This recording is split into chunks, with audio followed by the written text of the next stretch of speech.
Well, time to talk about another Xbox downgrade, because apparently the newest Xbox Series X major game coming to Game Pass is now out, and it's basically a PlayStation 5 downgrade. Which console is going to be more powerful? Which one is going to produce better results for games? Digital Foundry was doing a ton of different analysis videos. And to a lot of people's surprise, the PS5 was coming out on top. Not all the time. And the differences were not massive. But what was surprising at that time is that the PS5 was considered on paper the weaker console. Oh God! Oh no! Oh, no!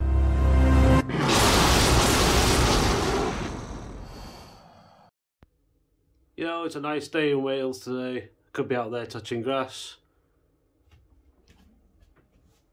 But instead I got some editing to do. So the biggest reason I'm keeping away from the sun is because Ghostwire Tokyo landed on PC and Xbox Game Pass a little over a week ago. And with that, Digital Foundry made a video, highlighting that the Xbox version is slightly worse than the PlayStation version. Now, I played the game on PC and it wasn't perfect on there, but I did get a consistent 165 FPS across the board, but it did have frame dips with shader loading issues. Something I noticed throughout the game, especially in the open world part. But when it got to the closer indoor linear sections, it was perfect. I thought the game was great. It was actually a decent story, something different. The gameplay was nothing groundbreaking, but enjoyable nevertheless. And one of the side quests actually scared the shit out of me. I'll admit that. It was a fun experience considering I've got PC Game Pass at the moment. I thought I'll download it, I'll try it. I played it to completion, enjoyed my time with it. But once Digital Foundry made their video, and the ponies got hold of it, well, everyone had to go out and make their videos and comments about it. So let's go and have a look at what Digital Foundry said on Twitter and have a read at just a handful of comments. Yes, Ghostwire Tokyo on Series X doesn't match PS5 performance and has lower res ray tracing. But the key criticism is that the problem with last year's PS5 game haven't been addressed, and they're all present on the Xbox version. Here's at Ollie Max report. The key takeaway I had from this tweet that the game still had problems from the previous PS5 version. Problems that haven't been addressed since over a year ago. So now they've gone ahead and posted it over to the Xbox without fixing those problems. Well, guess what's going to happen? The game's still going to have problems. Now, the fact that it doesn't run as well on the Xbox, I don't know why that is. Maybe there's background processes I don't understand on the Xbox running while the game is running, causing it to dip in frames. Honestly, I could not tell you. But all this was ammunition for fanboys to do what they do best. And then the game is graphically inferior on the Xbox Series X, which is strange because the Series X, on paper, is more powerful than the PS5. Series X is a laughingstock. World's most pointless console. This is a huge L for Xbox. They are first party. How does that happen? Lol, certain fan bases made it out like this is some definitive version this past week. Glad this clears it up. Oh my god, Digital Foundry, do you understand what you're actually doing when you make these comparisons between consoles? All you're doing is fueling this made-up console war made by these fanboys. You've got to stop comparing them. Oh, actually, no. That's a bad thing. We actually do want to see how the games run before we actually buy them. I think it's a necessary evil then, isn't it? But by one of them replies saying it's a first party from Xbox, you can understand this was probably slated for the PlayStation well before Xbox bought Bethesda. There's probably an agreed contract by PlayStation and Bethesda before Microsoft even bought them. That doesn't make any difference and that doesn't give them any excuses. This is just poor development by Tango Gameworks. I mean, is it too much to ask for a finished product? I mean, the general consensus at the moment on Twitter is that Starfield might launch at 30 FPS. I mean, Jesus, why don't we just delay these games until they're finished? And stop promising games way before they are actually ready to go. It may sound like a boomer, but I remember the good old days of the PS1, PS2, NES, SNES, all them old consoles.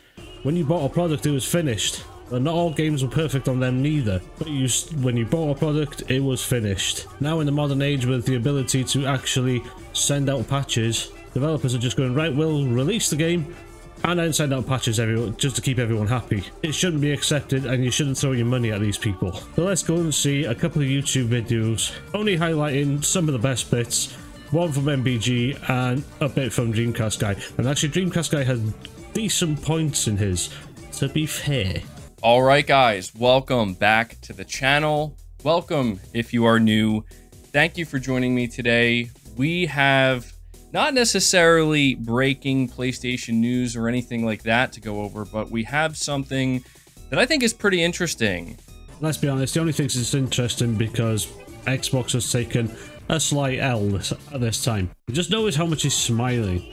Only because this is some sort of good news for PlayStation. I don't know, I just thought I'd highlight this because I thought it was funny. I'm going to skip over a lot of his intro because it's literally just a console war statement. We have an Xbox first-party studio, newly released, well, technically newly released on the Xbox, but one of their newer games is actually running better on the PS5. It's performing better on the PS5 than it is the Xbox Series X. This Xbox studio seemingly cannot get the game to perform better on not only the console that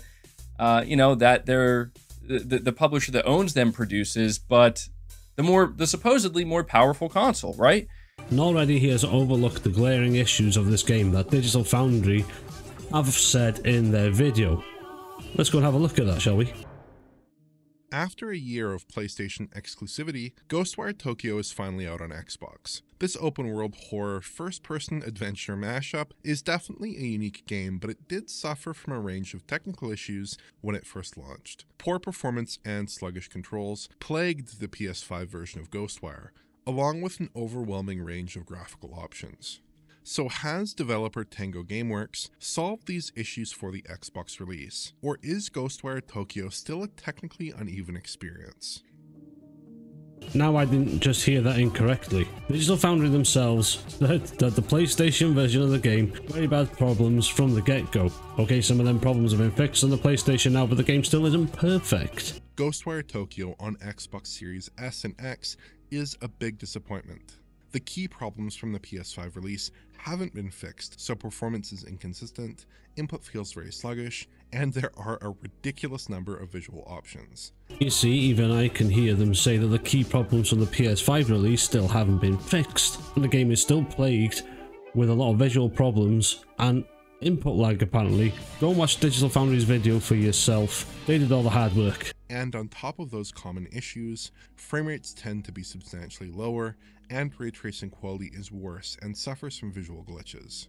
I'd love to see Tango Gameworks go back to the drawing board and fix the game's major performance stumbles on all consoles. See, I'm definitely not hearing things. They said they need to go back and fix all of the performance problems of this game on all consoles, not just the Xbox. Meaning that the PS5 also still has problems, which to me means that the developer had an issue porting this game to the Xbox, because the PlayStation, or the PC version in that case, still had problems. So no, I'm not going to blame the Xbox myself on this one, but you know, all the fanboys are going to. And what makes this so much worse is that, again, this is not the first time we're seeing something like this. Now, as far as I'm aware, this is the first time we're seeing something like this from a first-party Xbox studio.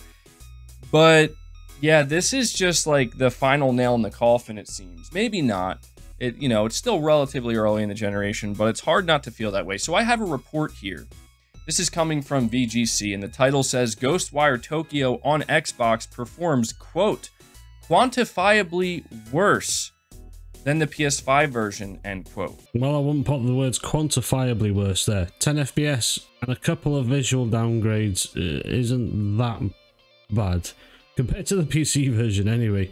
And I'd still say that isn't even perfect. But the Series S version, ooh, it's pretty rough. I think for a cheaper console, I think it's pretty cool that it still runs and you're able to play the game there. And relative to that, the Xbox Series X version is basically worse in most respects with respect to... Okay, fuck this. One, the quality of MBG's video here is terrible. And two, he's probably taking this out of context. So I'm going to put the full section of this video up so we can see what they say properly.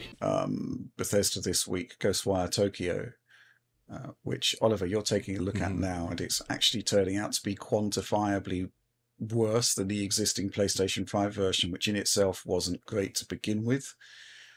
Yeah, can you give us some potted highlights there? Yeah, so I guess the basic way that the PS5 version works is none of the modes are really locked, except for the 30 FPS quality mode, and they all have big performance issues. And then the game uses sub 4K resolutions with FSR1 and has input lag. So that's like the basic setup. And relative to that, the Xbox Series X version is basically worse in most respects with respect to the headline figures. So the RT reflections are somewhat lower quality.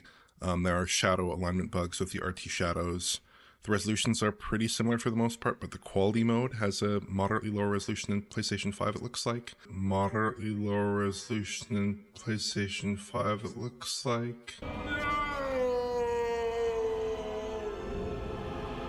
I don't know if he's saying in or than PlayStation 5 there. You can make your own minds up on that one. And performance is typically in the range of 5 to 10% lower than PlayStation 5 in the same scene. And then on Series S, if you go over to Series S, it only has 2 modes, performance and quality. Neither have ray tracing, which is kind of the signature visual feature of that game. So you lose that entirely. And the performance mode runs sub 60. So in general, it runs worse than PlayStation 5. And Series S is sort of a bit of a mess. So it's a really weird situation. And yeah, just not really what you would expect from what is now a Microsoft first-party development studio. Yeah, it sends the message to me that on the one hand, I guess it's a good thing, which is that Microsoft isn't micromanaging these studios. But on the other hand, you would expect them to be held to a higher standard as a first-party studio, and you would expect the ports to be at least on par. Okay, so we didn't cut the video out of context, but the highlighted point for me was not that just that this was an Xbox first-party studio.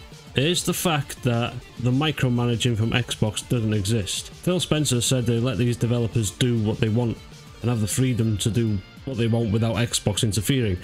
I think it's a wrong move. I think Xbox should actually start interfering and cracking the whip on these guys. Because this isn't a good look for the Xbox, but it's not the console's problem. And that's what these fanboys are trying to say. The fault is with the console. It isn't. It's with the developers. Okay, so, yeah. Ghostwire Tokyo, apparently Digital Foundry is coming out and saying that it is quantifiably worse on the Xbox console than it is on the PS5. Now, we maybe got a hint of this recently prior to Digital Foundry coming out and letting us know that this is the situation. There was a review done by Windows Central, and they were seemingly the first ones to point out that there seems to be something wrong here. The performance is not very good, and it's just not shining on the Xbox Series X. It's not shining on the console that it's supposed to be shining on.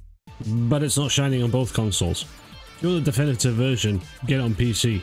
Now, what makes it worse is if we head over to Twitter, we have Digital Foundry's Alex Battaglia. He quote tweeted the official Digital Foundry tweet here that was put out 2 hours ago as of the time of this recording. He also is from Digital Foundry. He says, "I have no idea how this was released 1 year later. Does not fix the issues on PS5 and manages to run worse and look worse. What is the point of first party if not to make the first party Xbox version shine?" And so, unfortunately, we are once again talking about a situation where it highlights the significant difference in approach between Sony PlayStation and Microsoft Xbox.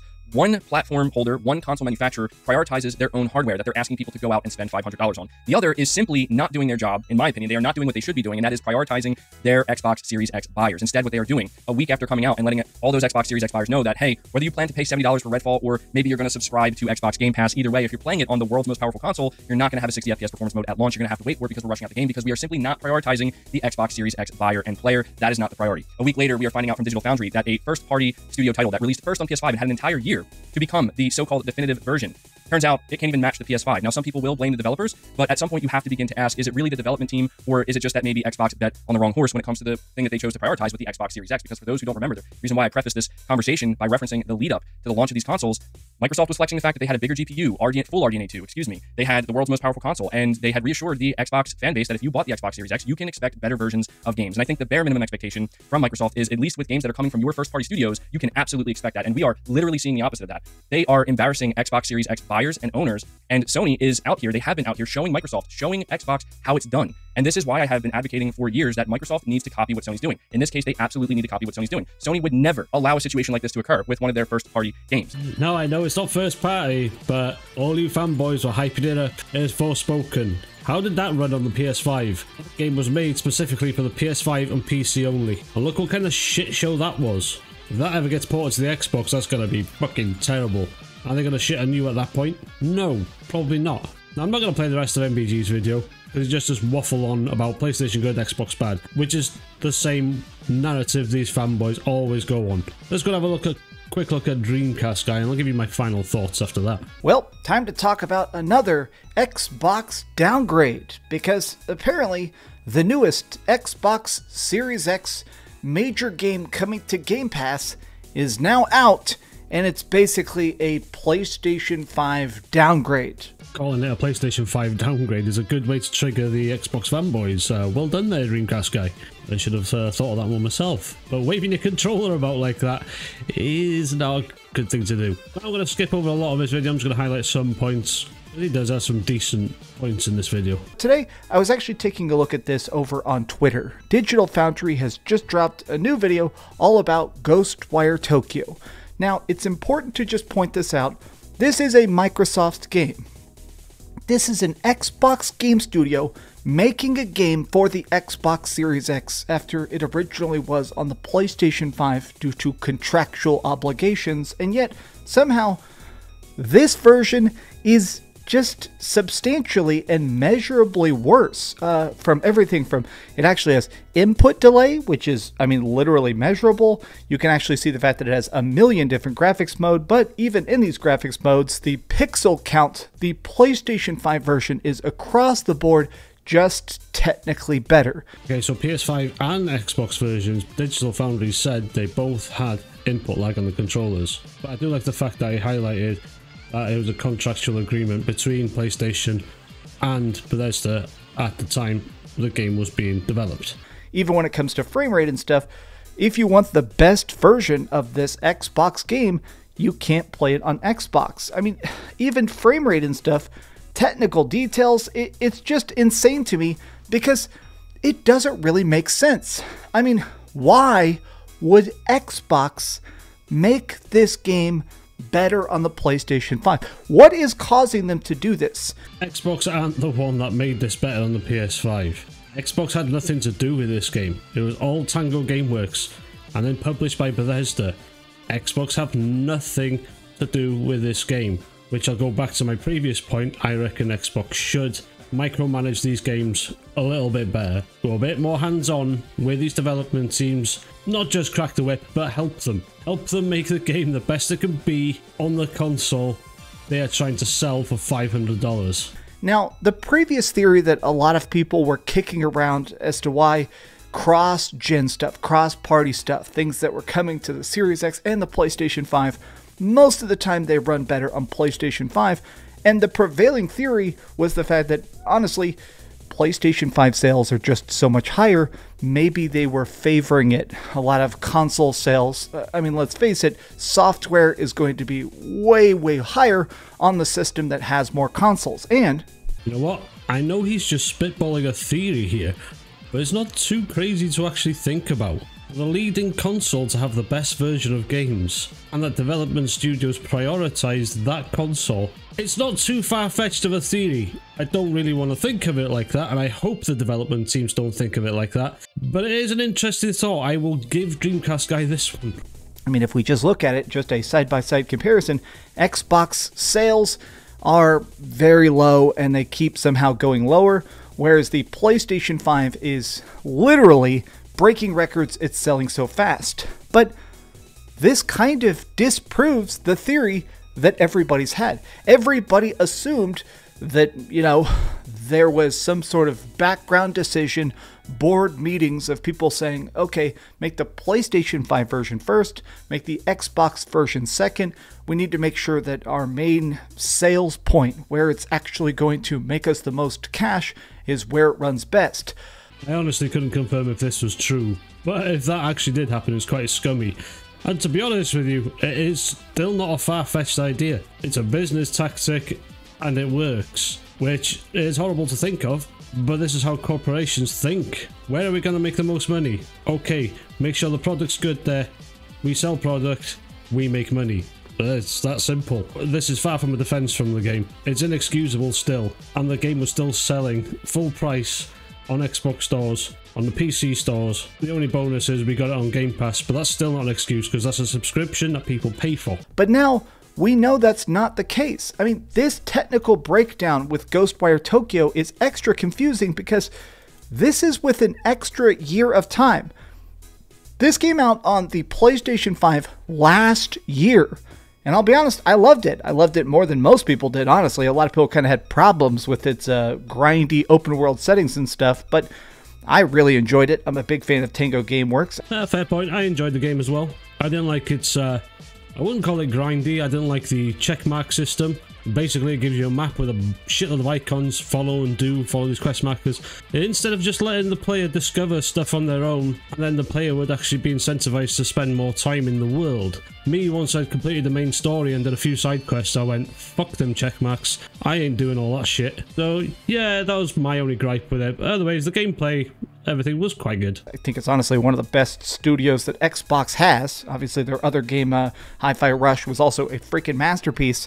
So why, with an extra year of development time, why can't they actually get it up to at least PlayStation 5 parity? I think that Xbox, more than anything else, has a talent problem. Now, this is my own thoughts. This is my own conspiracy theory from seeing things like this. A lot of people have been quitting Xbox. No, I don't follow all gaming news. I don't have enough time in the day to do all that. I have seen a lot of videos, articles online, saying a lot of people are quitting Xbox, and it's strange, really weird. Leadership there is doing something really wrong. If their staff just wants to leave, retirements, well, you're not going to stop someone from enjoying their retirement, but younger staff going somewhere else, it says a lot. I think Xbox Studios has a problem. I actually don't think the console has a problem. From the developer side, big important names have been leaving companies like 343 Industries, which makes Halo. We've seen other major departures. It looks like Shinji Mikami, the dude who invented Resident Evil and who is working on games at Tango, he is departing. I mean, it really sounds like a lot of people that are the most dedicated to working on Xbox are moving on. They're going to other studios, other companies, sometimes even leaving the industry. But why is this? If I could just spitball, if I could just speculate, and I hope I'm wrong on this, I do think that perhaps Microsoft has some sort of management problem. Now, from what I've heard, working at Xbox is actually pretty cool. I have some people occasionally that I run into, developers and stuff, and they say that maybe the best part about working at Microsoft or at a Xbox studio is that they are very hands-off.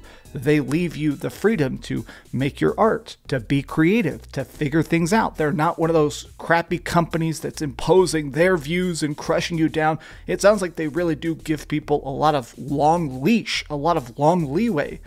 I think that maybe Xbox, maybe you need to crack down a tiny bit. When I think about things like, honestly, Redfall running at 30 frames a second at launch, that's a bad sign. The rumors of freaking Starfield running at 30 frames a second. The trailers for Starfield even had a lot of frame rate issues. It's kind of strange to me that even the biggest budget, most hyped, most dedicated, focused projects going on at Xbox right now definitely seem to be having some issues actually running on the Xbox.